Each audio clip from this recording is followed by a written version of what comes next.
is this? Just a few favorites from my collection.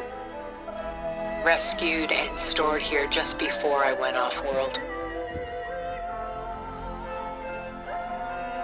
Take a look, if you like. I'm curious to hear your impressions. My friend is dead. Beta and Gaia are gone, and you want me to look at old paintings?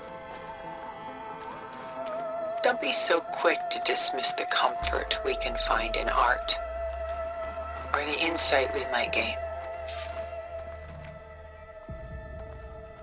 This is Rembrandt painting Jeremiah, a man in mourning. Mourning what? His home. The ancient city of Jerusalem. He foresaw its impending doom, but could do nothing to prevent it. So instead, he saved its treasures from destruction, just as I saved these works. You could say we're kindred spirits. My favorite pairing on the left is Woman Reading a Letter by Vermeer, a true master. And on the right is a forgery, Woman Reading Music, which fooled experts into believing it was a priceless original. Early in my career, I became fascinated with such deceptions. Eventually, I developed scanning software that could detect fakes with unparalleled accuracy. Is that how you made enough money to buy your way onto the Odyssey? Oh no. I made my real fortune later.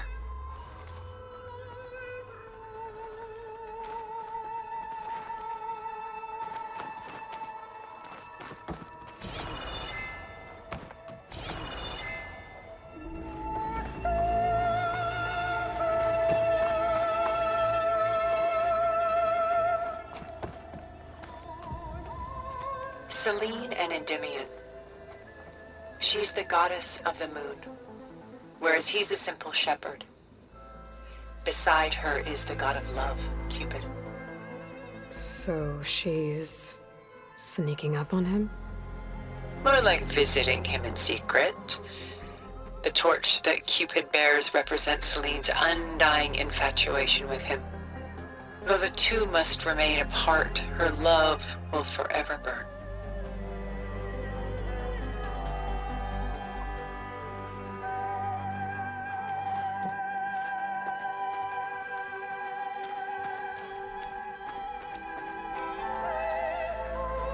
A portrait of the painter, Rembrandt's son Titus, depicted in the habit of a monk. I don't get it. Why would someone like you, with infinite resources, care about this painting of a boy in a hood?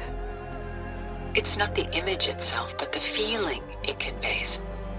The face is bright and defined, but his eyes are downcast, heavy with misfortune. And the background seems to swallow all light. The painting is infused with a sense of loss. I guess I understand how the painter feels.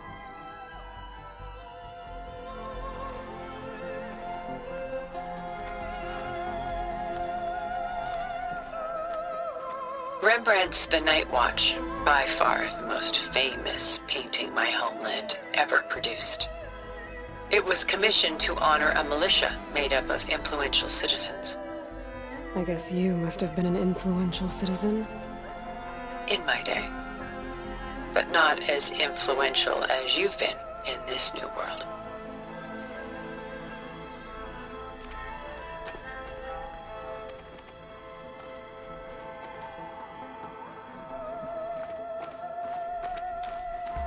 The Gust, by Willem van de Velde, the most famous of his many maritime paintings.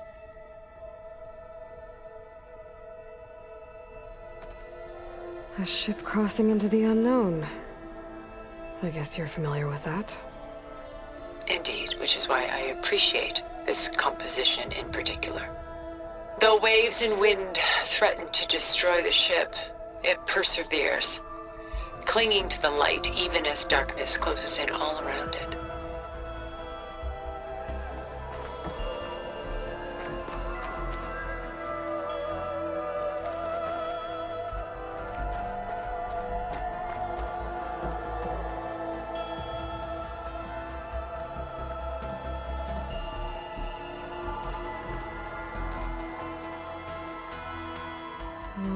my shoulders. And I'm feeling.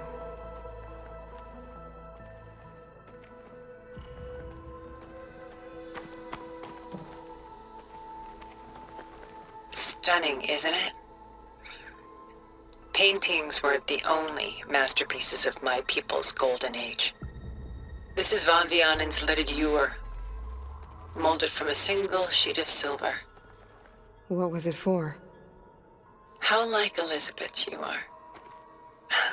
Function over form. Its practical purpose was less important than its meaning. Von Vianen created it in honor of his late brother, who himself was a famous silversmith. A memorial? Yes. Such beauty from sorrow.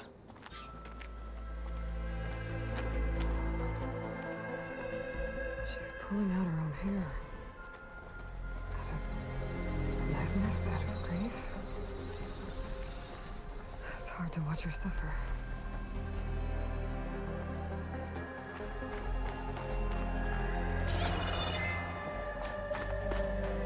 Done so soon? I've got more important things to worry about. We both do. There is much we are trying to save. Not the least of which is in that vault. There's nothing wrong with savoring such treasures for a moment more. Or come upstairs and we'll get down to business. Your choice.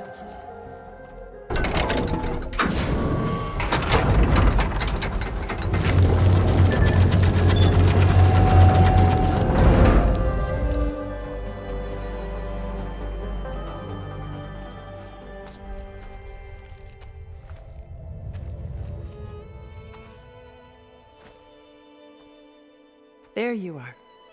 Feeling better? How did you find us? At the Cauldron? And what did you do to everyone right before I passed out?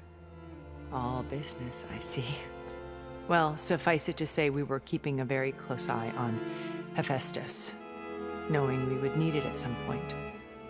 Your ruse didn't fool us, and as for my little trick, it was an overload of the senses, accompanied by an energy discharge.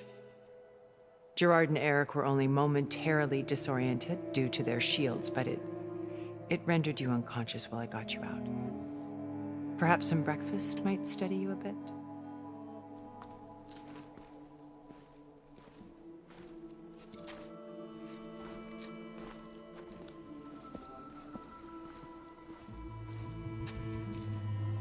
This was your house.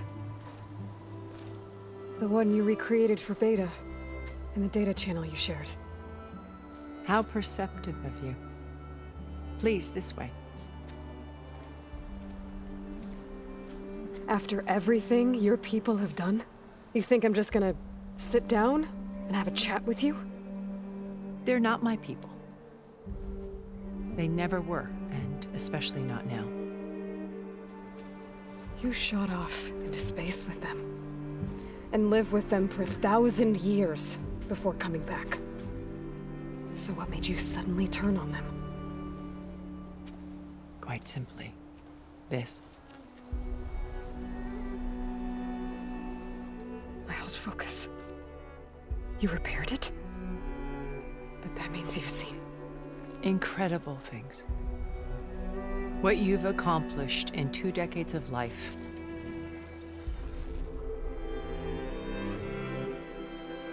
A 1,000 years at my back and I haven't even come close.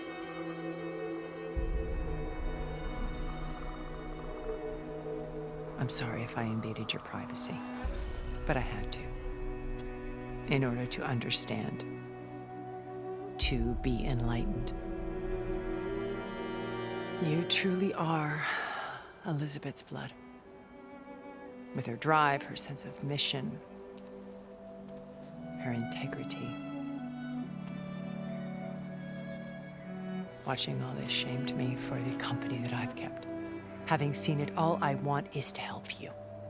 Even if it means stopping your friends? Especially so. Please, sit down.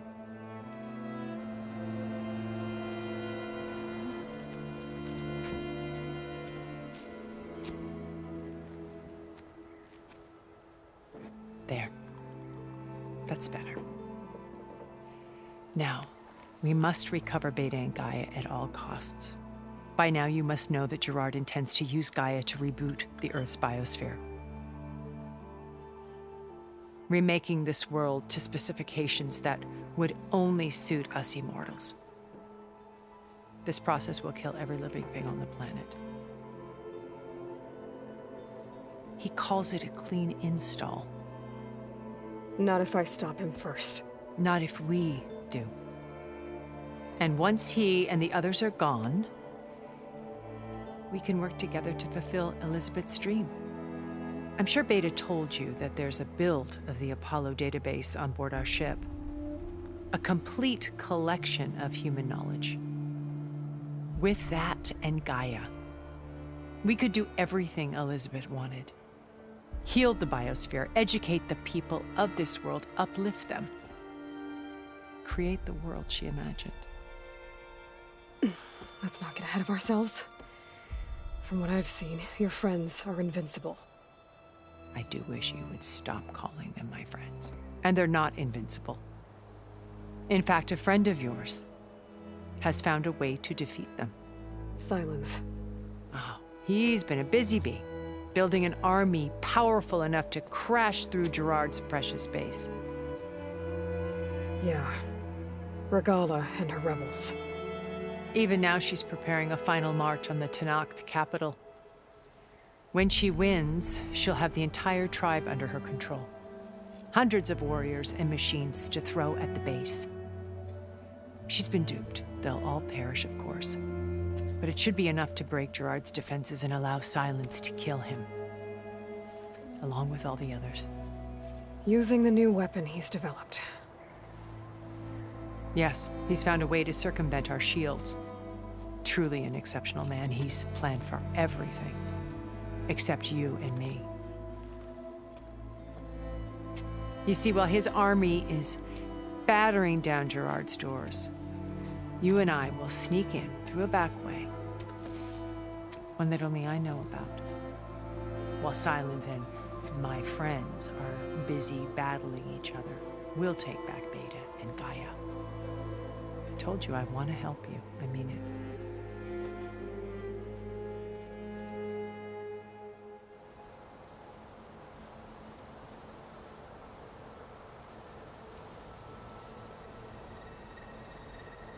My old focus. How did you find it, let alone repair it? When we encountered you at the Hades Proving Lab, Gerard saw you as a redundancy. I knew better. You were a revelation. After your dramatic escape, bravo, by the way. Gerard and Eric assumed you were dead and gave up the hunt. I wasn't so sure. When the others were busy, I returned to the lab and searched for any trace of you. That's when I found this little treasure.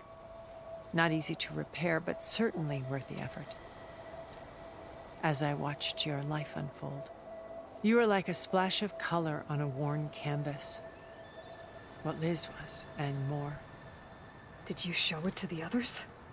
Of course not. It was your actions that inspired me to defy them. It's worth noting that if I hadn't found it and watched its contents, I wouldn't have known to save you at the cauldron. You'd be dead. So I should be grateful? If you like.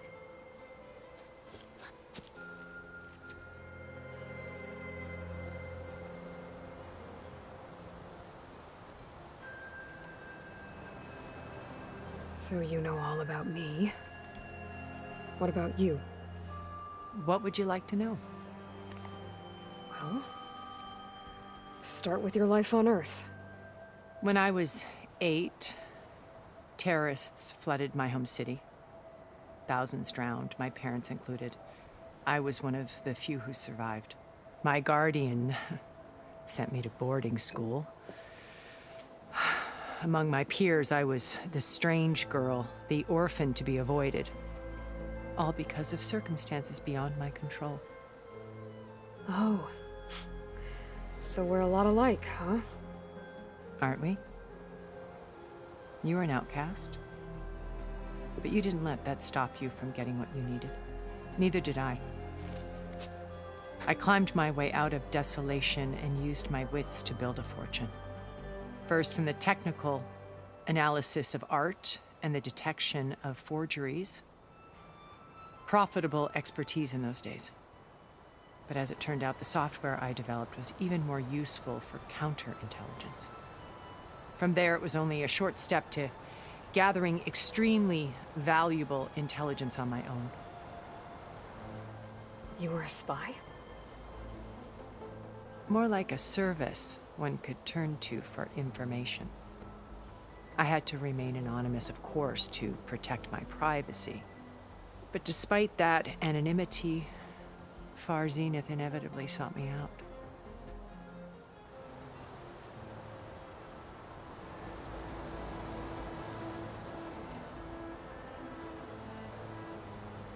What happened when Far Zenith approached you? They painted an irresistible vision of humanity's future. One where we need not fear illness or death, where we explored the furthest reaches of the stars and thrived. It was only later that I realized that they only intended to bequeath this future to the rich and powerful. By the time I finally figured it out, the walls were closing in, Faro's machines were devouring the Earth. So I accepted Far Zenith's invitation to a berth on the Odyssey. I wanted Liz to come, but she had nobler plans, as you well know.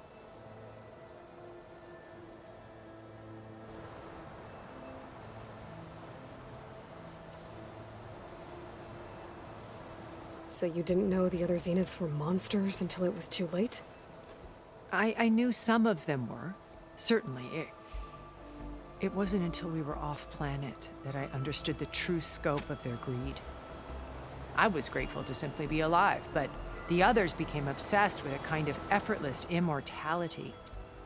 They built a colony where machines serviced their every need, where any memory or fantasy could be endlessly savored in virtual reality. It wasn't life. It was stultifying. A pampered dream state. As the decades passed, I withdrew more and more, alone yet again, but this time with eons to consider my mistakes. Now finally, having met you, I feel like I have a second chance. To do what? Help you, of course. To fulfill Liz's dream, which isn't so different from Far Zenith's original vision. A better future for humanity.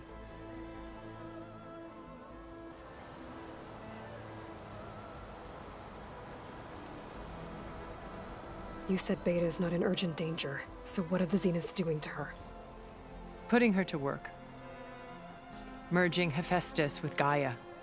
A difficult, time-consuming task, as I'm sure you know. They will compel her if need be, but her life is not in danger. She's the only one who can do it. Because you people made her to be nothing but a tool. Gerard's idea, not mine. They always viewed me with suspicion when I attempted any form of kindness towards her. That's why I created the Data Channel. A virtual place where we could speak in peace.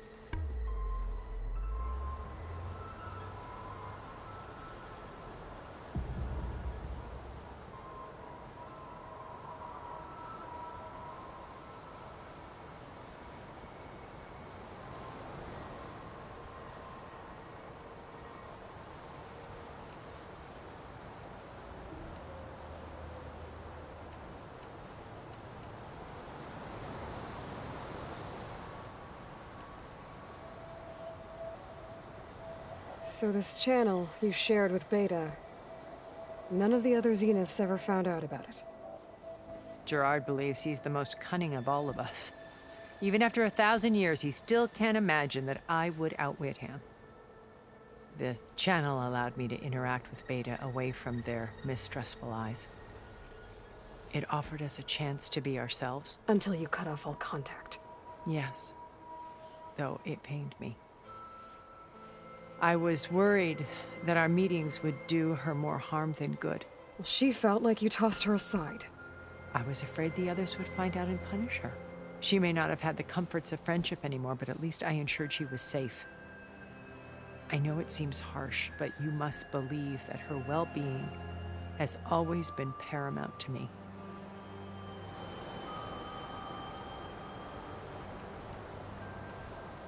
Why did you make the data channel look like this place? I built this house as a shelter to weather any storm. A safe place. Not just for me, but for the art stored below. Cultural artifacts of incalculable value. Truly some of the greatest achievements of human civilization. And you wanted Beta to see them? Yes. Her upbringing was so cold and technical. I thought if she could experience Vermeer and Rembrandt, it would bring something else into her life. A heritage every bit as valuable as the scientific and technical data being drummed into her. I'm sorry I had to cut off contact, but I'll never regret sharing this house with her. She needed its shelter even more than I did.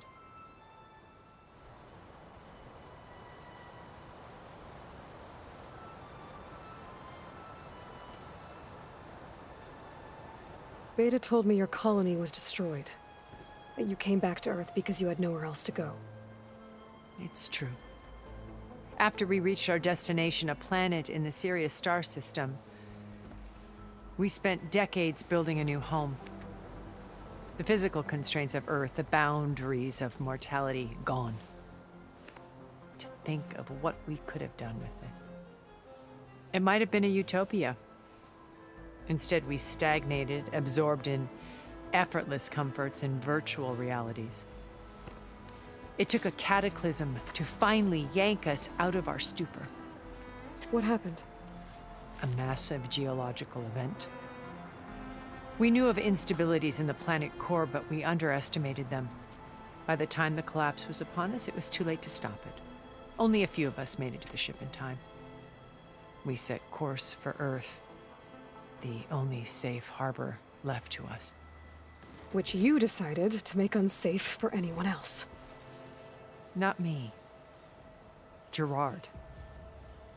He believes it's better to wipe the canvas clean than work around the smudges. No more primitive tribes, no more combat machines, only a blank slate to do with as he pleases. But we will stop him.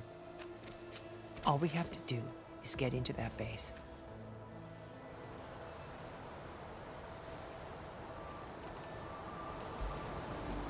What exactly is your plan to sneak into the Zenith base? We will make use of a lesson I learned from an early age. Always know your exits. In this case, a place where Gerard's new construction meets the ancient foundation, a passage that only I can access. When Silence flings his army at the base, we will enter through this back door, bypassing most of the fighting. The distraction will provide us with a window in which to rescue Beta and Gaia.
Once we're inside the base, where will we find Beta and Gaia?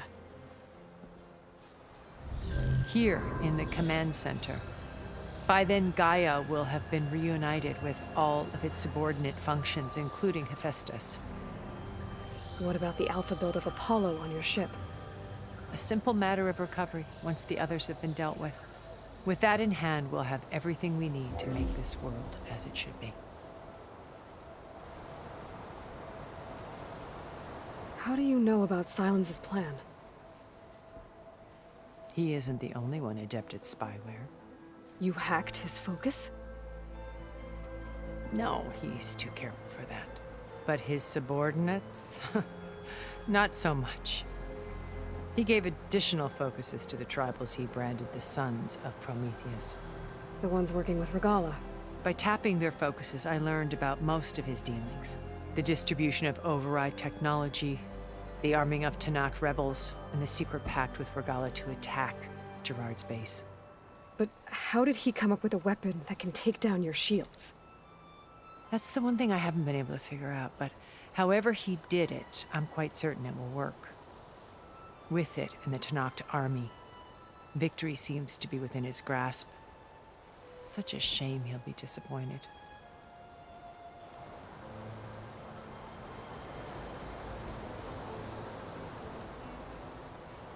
Regalla's only interested in killing Hekarro and waging war on the Karja. What does she have to gain by attacking Zeniths? It's the price she must pay for her war. Without the ability to override machines, her little rebellion would have languished in the desert. So she trades with the Sons of Prometheus. Machines to help her overthrow Hekarro. In exchange for an assault on the base. Pride has deluded her into thinking she can actually survive such a battle. And all without ever knowing who the Sons of Prometheus really answer to. Yet for all of Silence's brilliance, still he underestimates you. That blind spot is what will allow us to take Beta and Gaia right out from under him. While hundreds of Tenakth are cut down outside.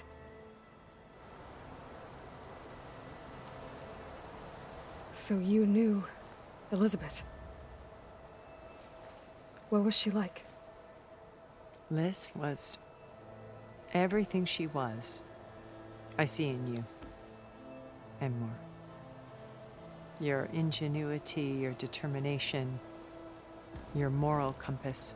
You've managed to distill her greatest qualities and make them your own. I'm not asking about me. Tell me about Elizabeth. What was she really like? The honest answer is that I don't actually know. For all the time that I spent with her, she always kept a part of herself locked away. It was like that from the moment we met.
So when you met Elizabeth, she was what? Distant? Aloof? Not aloof. Not exactly.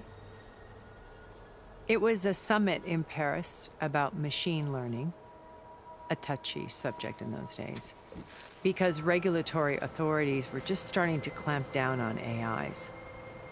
Liz gave the keynote address. She had already achieved great renown for her work in automated environmental reclamation. But in her address, she was just starting to imagine the next step. An AI-driven system that wouldn't just act on its programming, but actually take responsibility for its sphere of influence. To care about life. Not just follow orders. Revolutionary stuff. I was fascinated. And I wanted to meet her for a long time. I watched her after her talk. She had spoken with such moral authority, such empathy. But after that, she retreated. I could tell she felt uncomfortable with all of her admirers. It was as if giving the talk had cost her something. I didn't want to be a pest, so I planned my approach carefully.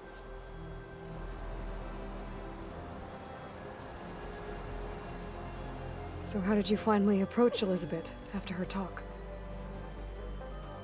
I picked the right moment. The morning of the next day, right as she came back to the conference, she had just had her coffee. She was fresh, rested. It was like she had braced herself for the onslaught of colleagues. I asked if I could walk with her, then put forth a question about her talk that I thought was intelligent. Her answer made me realize it wasn't, but she was very welcoming.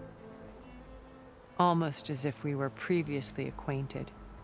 It was only halfway through the conversation that I realized she knew exactly who I was. It was quite a shock to me. My business was trafficking in secrets, and I took great pains to protect my anonymity. So that was Liz, perpetually one step ahead. I came to view our meeting as a metaphor for our friendship. She always seemed to know me far better than I knew her. I guess I know the feeling.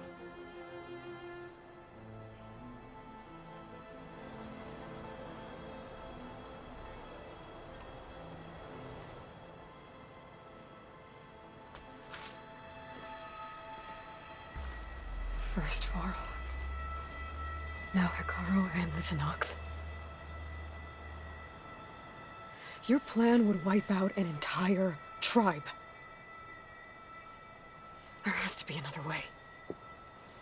We are in an admittedly desperate situation, but I assure you there isn't. Remember Zero Dawn. Elizabeth's sacrifice. Sometimes many have to die for a new world to grow. If it looks impossible, look deeper. Wait. The data channel. It still exists, doesn't it? I need you to open it. Let me talk to Beta. Impossible. We might be detected. It's worth the risk. There is another way, one where the Tenakth survive. But we won't. If the others... If you want to help, open it.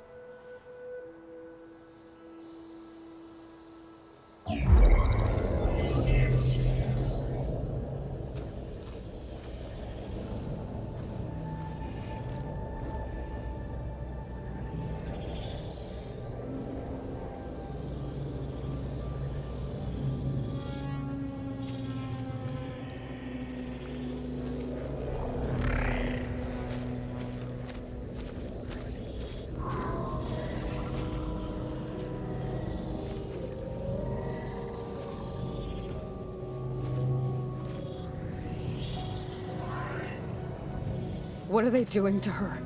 Virtual reality dissociation.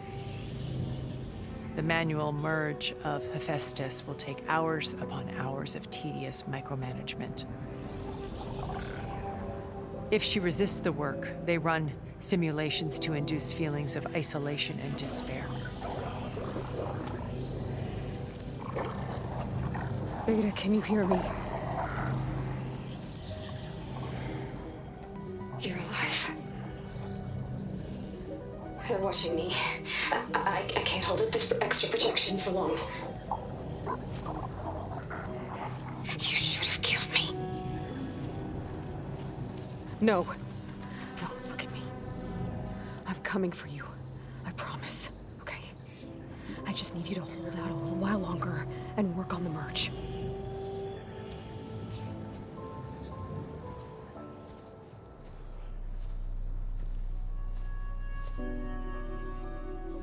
Then I think it can be done. I'll contact again when it's time. Can you hold on? As long as I know you're coming for me, I can endure anything.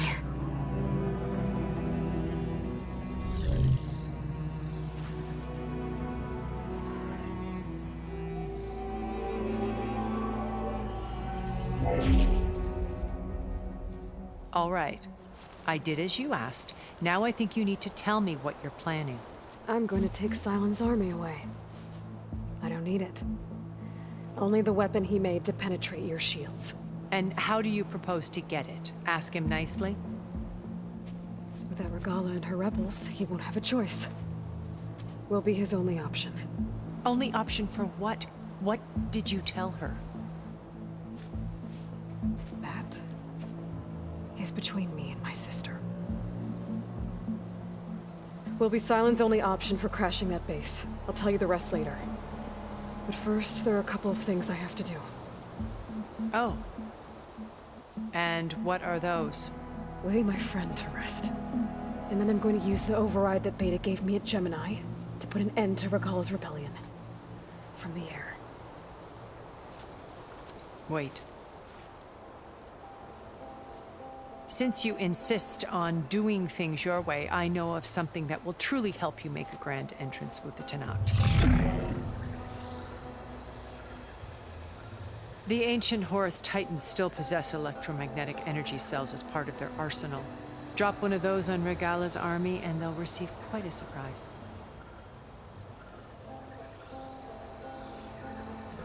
So go, do what you must. I'll come to your base if you manage to bring Sylens to the table. Not if. When.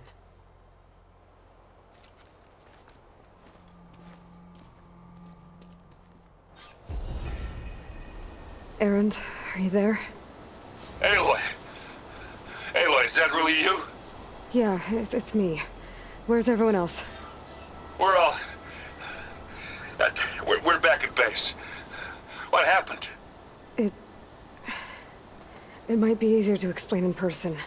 I'll try to join you there when I can. Okay. We'll wait here for you. It's good to hear your voice, Aloy.